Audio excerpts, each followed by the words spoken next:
we are talking about one of my favorite bands of all time, the Muffs, out of Southern California. They started in the 90s. They kind of were birthed out of the Pandoras, which were a popular band in Southern California. Um, the Muffs, if you're not familiar with them, I'd kind of put them in a punk alternative category. I don't think the band really would categorize themselves as that, but I'm just trying to give you an idea of sort of their sound. But great band, just a phenomenal front person, Kim Shattuck, who wrote most of the songs. She played guitar, sang, and just had this like guttural scream that just came from who knows where, just kind of almost like a signature to her sound. I saw them live a whole bunch of times. Always a phenomenal show. What was the one thing that was so like unique about their live shows is Ronnie, the bass player, and Kim would kind of spar. It was almost like having a comedy act in the middle of this fierce rock band, and it just made the show. It took it to this other level, that you weren't getting from other bands like that, and it was such a great live show. Unfortunately, in 2019, Kim passed away. She had Lou Gehrig's disease, and it was just like blindsided from this news because she didn't let anyone know. Obviously her friends and family knew, but nobody knew that she was sick. And it just and they had a new record coming out, which just made it even seem odder and just unbelievable. But I've never had anybody famous who I was a fan of have their death like hit me that hard. I mean, I get a lot of it was because you had no idea that she had been sick, but yeah, just really a bummer when she passed away. She was really young, and it's a shame we didn't get to have her around for a little bit longer, but I'm glad I got to see them live, and I'm glad we do have what we have for the band. And if you're not familiar with them, I highly recommend you go check them out because they were just a phenomenal band. So let us begin 1993 with their debut, The Muffs. At this point, the band is a four-piece. Chris and Melanie will leave the band after this, and they'll get a new drummer and turn into a three-piece. But, this is as good a debut as you can put out. Now, this was originally put out on Warner Brothers, but maybe in the 2000s or something, Omnivore Recordings reissued all these with some bonus tracks, and they did a phenomenal job with like liner notes and everything.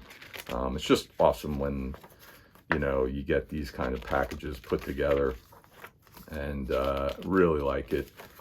Oops, that was just a receipt. But yeah, just a great band. I love this album.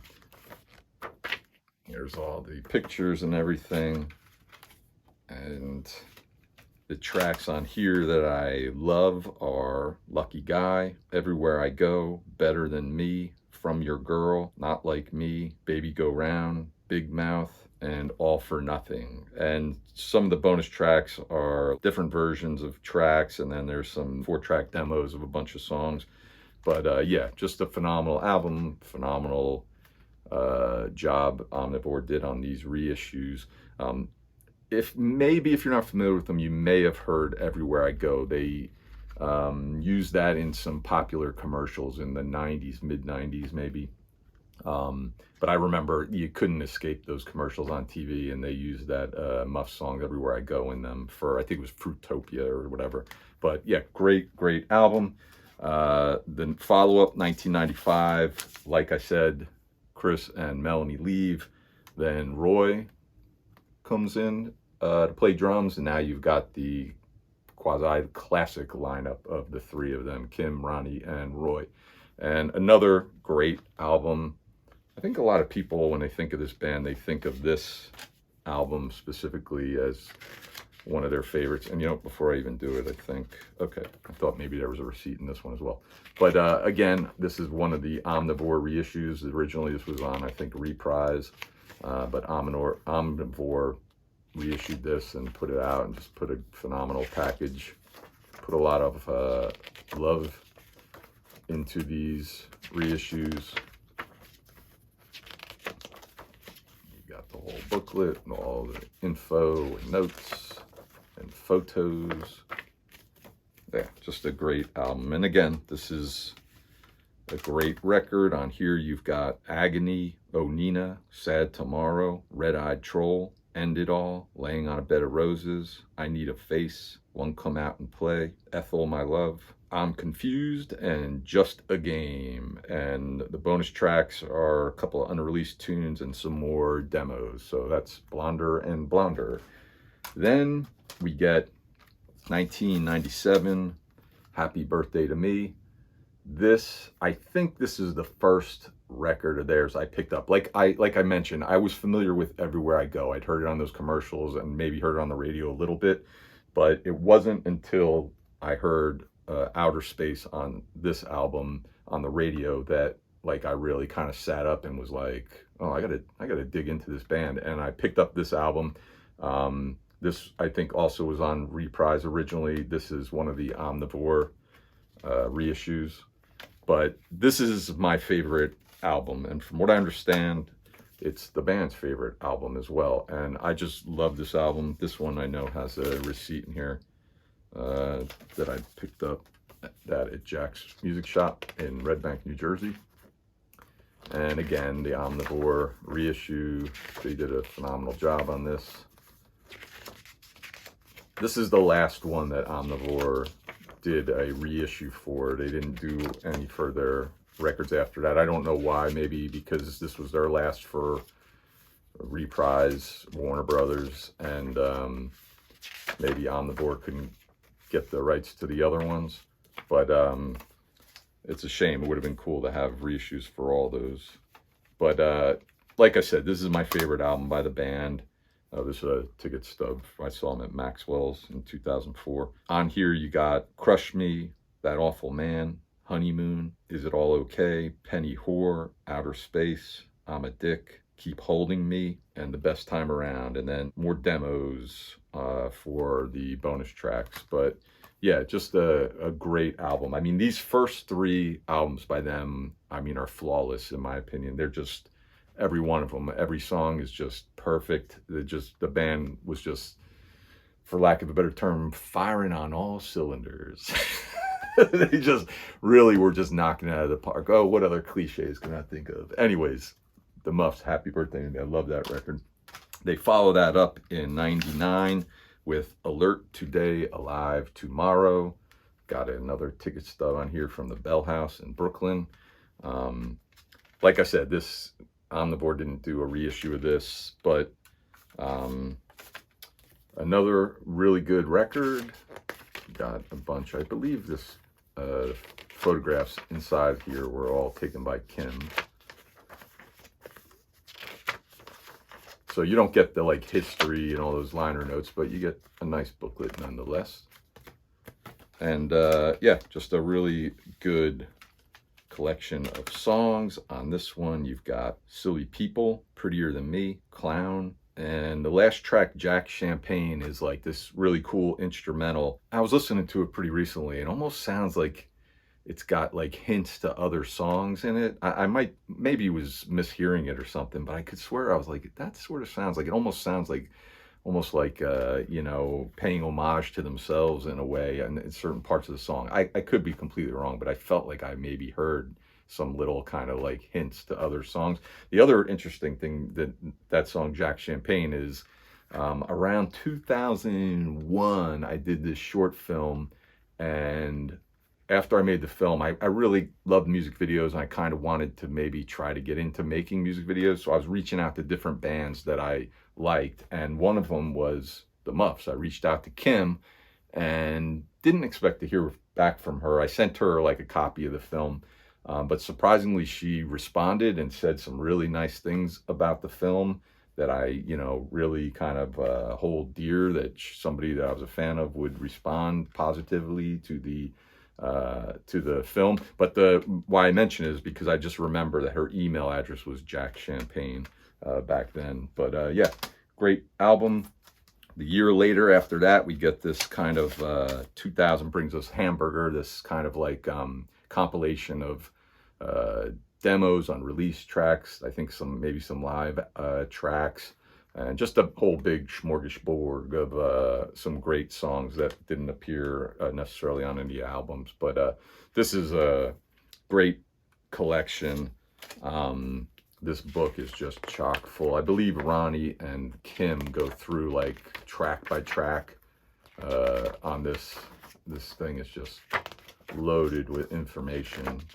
But really, really awesome collection of stuff on here.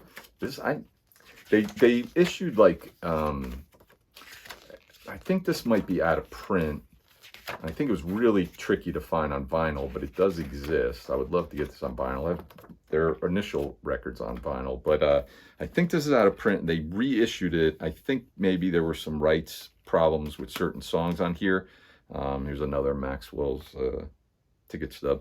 But they reissued it as an album called Caboodle, which I think is very similar to Hamburger, but maybe a couple of tracks different. On here you've got Get Me Out of Here, Brand New Chevy, I Don't Like You, Right in the Eye, cover of Beat Your Heart Out, Rock and Roll Girl, I'm Confused, Good Night Now, Nothing for Me, which is like a Christmas song, their cover of Kids in America from Clueless. Also connected to Clueless, they were commissioned to do a theme song for the TV version of Clueless that wasn't selected, but they put it on here. It's called Happening, and it's pretty good. I like it. There's a weird track at the end, Do the Robot, which is pretty cool.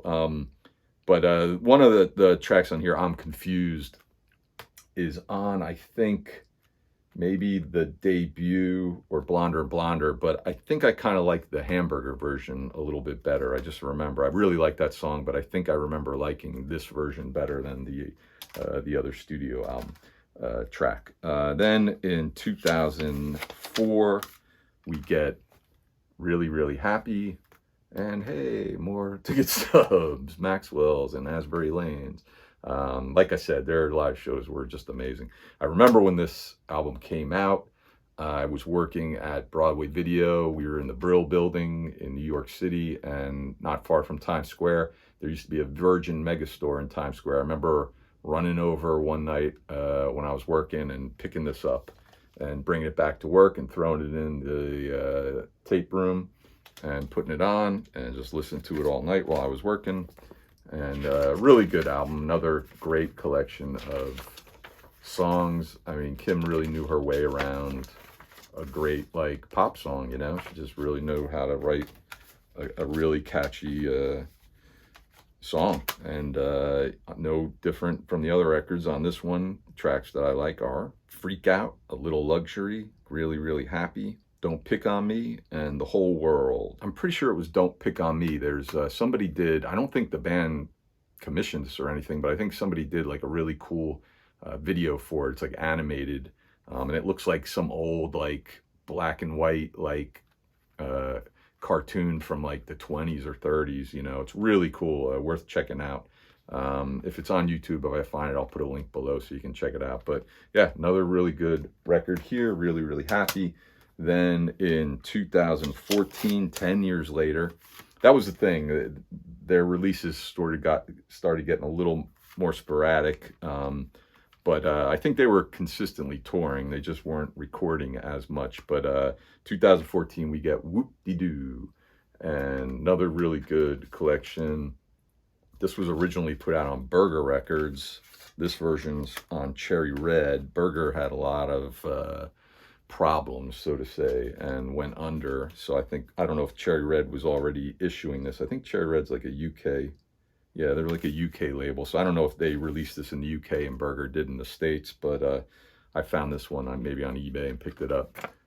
Not much in the booklet this time for the first time. Not much in the booklet, but still pretty good, you know. And a really good record. On here you've got Weird Boy Next Door, Paint by Numbers, Like You Don't See Me, Take a Me, Up and Down Around, Cheesy, I Get It, Because You're Sad, Lay Down, and Forever closes out the album. But yeah, really solid record.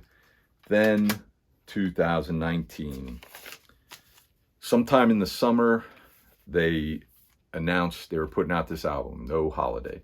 And they basically just kind of released the album cover. And I think a lot of people were speculating, thinking it was going to be a live record. And then I think right before the album came out, or I think right before the album came out, Kim passed away, and then the album came out, and you found out the whole story about this album, how it was created. Basically, Kim had been sick, and a lot of these songs were things she recorded at home, and the band got together, and another guitarist by the name of Adam Sherry, I don't know how to pronounce his name, Sherry, he came in, played a lot of the guitar because I guess Kim couldn't play anymore. But it's kind of a bit of a miracle that we got this album, and I'm glad we did, because it's a great, great collection of songs like usual. You wouldn't expect anything less from Kim and the band. They're just really phenomenal, and a really good batch of tunes. Nice that we could get one last release from the band. On here you've got Earth Below Me, A Lovely Day, Boo Hoo, Pollyanna, You Talk and You Talk, Happier Just Being With You, Sky, and The Kids Have Gone Away. The cool thing about Pollyanna is Melanie from the original version of band comes back and plays, I think, organ on that. I don't know what the story was, if her and Kim had a little bit of a falling out, but the good news is that they, their friendship reconvened before Kim had passed away, and I guess that's how she came back to play on a song here, which is pretty awesome that happened. The Kids Have Gone Away is one of my favorite songs. I love that song. It's kind of just got this, I don't know, it just reminds me of almost like this anthem in a way. I could see it being like the theme of some movie, like about a bunch of kids, like set in the 70s or something like that. I don't know, whatever. But yeah, really good album. And that's the whole Muffs collection that I have. If, like I said, if you're not familiar with the band, check them out. I highly recommend them. Great band. And who knows, maybe there'll be some sort of vault releases down the line. Ronnie has kind of hinted at that maybe a little bit. He's pretty active on social media. I ran into him at a record store in Los Angeles a few years ago, right after Kim passed away, as a matter of fact. Just a cool dude. I can't say enough nice things about him. So we'll see. Who knows? Maybe there'll be some other kind of, archival release by the Muffs down the line. But check them out if you're not familiar with them. Highly recommend it. Thanks for tuning in, and we'll see you another time. Later, y'all.